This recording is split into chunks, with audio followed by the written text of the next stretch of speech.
we are going to Taiwan. Yeah. We are going to go through your blockade and do what we're entitled to do. It's international waters. We are going to go to Taiwan. Now, would the Chinese attack them? They would be the first aggressors then.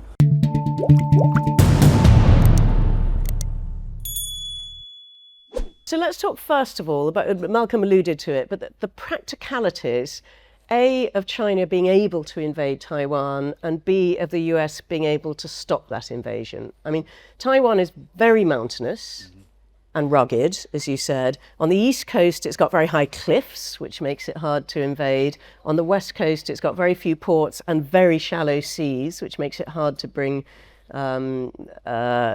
big ships in. The Taiwan Strait is 90 miles. So, I mean, tell us about how feasible this would be on both sides, both attack and defence. Well, there's a couple of American think tanks have run, a lot of American think tanks have run war games where they've got, ex-Navy commanders and people in to kind of work out who would do what and who would hit who with what.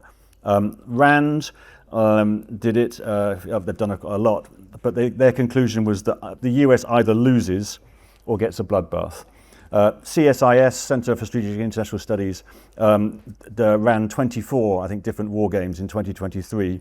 And their conclusion was the US would win, but it would lose dozens of ships, hundreds of aircraft, and tens of thousands of service members, and damage the US global position for many years. So what kind of a victory is that?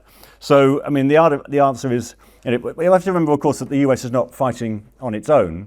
It will be fighting with the Taiwan Navy, the ROC, and almost certainly with the Japanese, because the Japanese see de facto independent status for Taiwan as a national interest for Japan as well. And South Korea?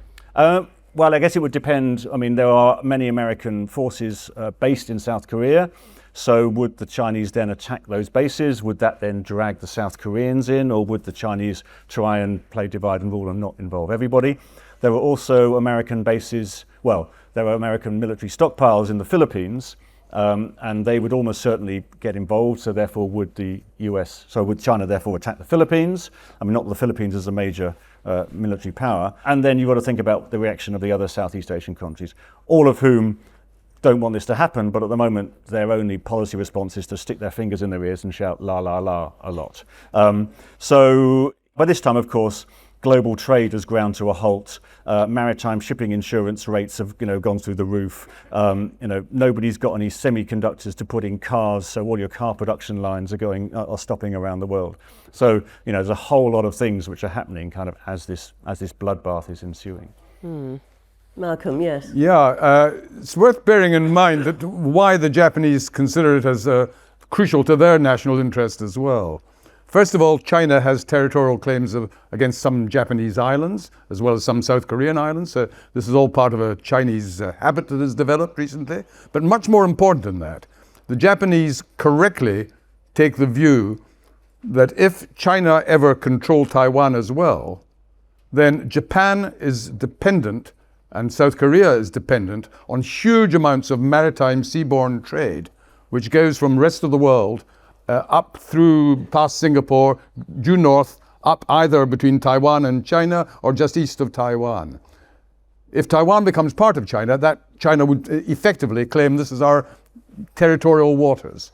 And so in practice, China would have the power to prevent, unless Japan did what it was told, or South Korea did what it was told, a lot of the crucial economic trade that Japan and South Korea depend on, both their exports elsewhere and their imports. It's worth remembering over 20% of British seaborne trade still uses that part of the China coast to get to Japan and to South Korea. So we would have an interest as well. One final point, I tend to be thinking, for all the reasons that have been mentioned, an actual military intervention on the land of Taiwan to fight the Chinese by the Americans is the least likely. I think much more likely is that China, having now built a very big navy, which has never had before, as was being mentioned, would blockade Taiwan. So they wouldn't actually try and invade it. They would simply surround Taiwan with their ships and with their aircraft in the air and say, we are not going to let anything through until you start talking terms. Now, that would be useful to the Chinese for two reasons. First of all, it stops all the risks of a land invasion while putting massive pressure on the Taiwanese economy. But secondly, it would enable them to have a better feel of the likely American reaction. Because it's one thing to actually invade a country and then the Americans come from the other side and you've got a huge war which would be massively damaging to the Chinese as well as to everyone else. But by blockading, dare I say it, it's a bit like the Cuban Missile Crisis. Nobody's actually started fighting anyone yet, but the Chinese ships are surrounding Taiwan. Would the Americans send their Navy or their Air Force to break that blockade? If that began to happen, the Chinese would know the Americans were serious, we're going to take this as far as was needed. If the Americans said, sorry, we can't really go that far, then the Chinese would have a field day. There are elements of this already in progress. The Chinese exercises are essentially that scenario. They're the rehearsal for that. And they have gone all around the island, but there's a constant crossing of the median line. There's a constant flying into Taiwan's air defense identification zone, which means the Taiwan Air Force has to scramble. So you're collecting intelligence on all of that. You're exhausting the Air Force. It's a kind of constant harassment that's going on. It's a relatively low-cost tactic for the Chinese. But, if you're going to the full-scale invasion, as Bill was describing, I think if I were a Chinese military planner, I would have to attack Japan and South Korea and the Philippines, probably on day one, and then you're immediately into a wider regional war. If you attack the Philippines, that's the only country with which the United States has a mutual defense treaty, so the United States has a treaty obligation to respond. So, this is a massive risk. And the Chinese, we don't know exactly what Xi Jinping's risk appetite is, but one thing we do know is that he doesn't trust his own armed forces. In the last 5 years, we've seen constant purges of very senior figures, including 2 defense ministers, one of whom has subsequently reappeared, but also the heads of the Eastern Theatre Command and the Naval Command and the Rocket Force. So all of those are key assets that you would need for an attack on Taiwan. And he's purged them. It's part of his endless anti-corruption campaign. These are men that he's appointed. So he actually doesn't know the state of his armed forces. And I think that the failure of the Russians to secure a quick victory in Ukraine only exacerbated that doubt. So all of these reasons are they add up to thinking I'd have to be desperate actually to launch an armed invasion of Taiwan when I have other options. But if he were to do a full-scale blockade, as Malcolm suggests, what then? Then what you see are FONOPs operations, freedom of navigation operations. And we see this already in the South China Sea and the Taiwan Strait, which China has already declared an internal waterway. And this is, a massive thoroughfare for global trade. So every now and then, a Western warship, the Germans have done it, we've done it, the Americans do it. They sail through these waters and there's a great flurry of kind of Chinese coast guards and other vessels shadow them, and the Chinese protest. But essentially, the Western powers, or the Japanese, or the Allied powers, are making the point that these are international waters, and we have the right to freedom of navigation under UNCLOS. So then, if you have a blockade that goes on for some time, that's what it would attract. It would attract an argument about freedom of navigation, amongst other things. But can I just come on that point? I think the most likely scenario, let us assume the Chinese do have a massive blockade. They don't invade the island, they simply surround it with their ships. Then what the Americans are most likely to do is they would send one of their ships, not to attack the Chinese, but to say, we are going to Taiwan. Yeah. We're not going to start this fighting. We are going to go through your blockade and do what we're entitled to do. It's international waters.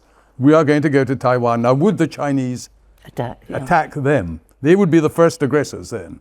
And then inevitably the Americans would have to bring in all their power. China is by instinct, and I'm not an expert like some of my colleagues are in China, but I think they are cautious people. They know the risks of a major war. Regardless of who wins or loses it, both suffer enormously. So if the Americans called their bluff, to use a phrase, and simply said, we're not going to attack you, we're just going to go through your lines, as we're entitled to do by international law, that could have a powerful impact. Isabel, China famously is good at thinking very long term. Do you think that Xi's long-term ambition is physical expansion or just expansion of sort of spheres of influence? I think, well, with the exception of Taiwan, I think it's a sphere of influence question largely. But, you know, bear in mind that present-day China is already twice the size of Ming Dynasty China. That's 1644 for those who don't follow Chinese history. And the reason the reason the Great Wall is in the middle of the country, think about it. So all this, you know, Xinjiang's always been Tibet's always been part of China. So you build a great wall, a defensive structure down the middle. The reason that China is able to claim these borders is because they were invaded by the Manchu. And the Manchu were one of these, like the Mongols, they were a Central Asian steppe people who built a very large empire, which eventually collapsed. And then China claimed the borders of it as its own, an eternal territory. So there is trouble already in China, but the ambition of the successor state to the empire was to restore those borders, and that included Taiwan. The kind of deadline thing is around the centenary of the establishment of the People's Republic, which is 1949. So 2049 is seen as the date where the historic work has to be completed, and everything then counts backwards from then. Xi Jinping has made it a bit of a thing for, you know, if you want to be the last great sort of imperial character of the imperial chairman president, then completing that lost territory is what you go for. And there have been various approaches to this. There has been a soft power approach. Without going too much into the intricacies of Taiwan's history, we're in this situation because at the end of the Civil War, when the Kuomintang, the Nationalist Party, was losing, they fled to Taiwan and established a dictatorship there, which over time the Taiwanese managed to turn into a democracy. And the ruling party now is a Taiwanese party with a very strong Taiwanese identity. In other words, not a mainland identity. The Kuomintang still exists, and that's the mainland party, which shares a lot of perspectives with the Communist Party, actually. So one of the strategies is to try to build up the Kuomintang, a party with which you think you can negotiate. And that's part of the strategy. The other is the kind of what's not to like about being part of China's strategy. That's the one country, two systems approach, which was the deal in Hong Kong. So yes, you can be part of China, but you can run your own affairs, you know, life won't really change. The problem with that is the national security law in Hong Kong shattered that. A lot of people fled to Taiwan from Hong Kong. They're still in Taipei saying don't trust one country, two systems. So the soft power approach has taken severe knocks under Xi Jinping because he's essentially a centralizing authoritarian. Xi Jinping's regime has a lot of problems right now, including the economy. And the fact that, you know, its next phase of economic growth is going to depend on a diminishing level of goodwill around the world, in Europe, but also in other emerging economies. So there are problems at home, and there is a big loss of trust between the mainland and Taiwan, which is going to make any other approach more difficult. So it's tricky. But it's often when there are problems at home. Yeah, attempted. Yeah, exactly. That's been a worry. But again, you have to count on the risks being very high. And there are intermediate things you can do which might be morale boosters. For example, we talk about Taiwan as though it was one island. It's an archipelago, as everything in that part of the world is. And there are two critical islands, Kinmen and Matsu, which are within sight of the mainland. You go to Kinmen and you can see Fujian, you know, you can practically wave. It's like an hour's ferry crossing. And those are not defensible islands. And if you were to, Kinmen gets its water and electricity from the mainland, they're very easy to take. It's a small population. And in fact, Tsai Ing-wen, the last president of Taiwan, I asked her about that and she said, no, they're not defensible. Gosh. So, and that would be a psychological blow. It wouldn't materially change very much, except for the people in Kinmen and Matsu. But it's another side. It's a kind of, you know, you're going to have to give in the end, so why don't we talk terms kind of approach. Now, this debate is called the Taiwan tripwire. So let's get apocalyptic just to cheer ourselves up on a Sunday morning. Just suppose China did invade and suppose that the US did get involved. To what extent is this a tripwire, and is this the beginning of a third world war? What happens? I think yes. To continue watching this video, click the link in the top left or in the description below. With a free trial, you can enjoy the full talk and thousands more. Thank you for being part of the conversation.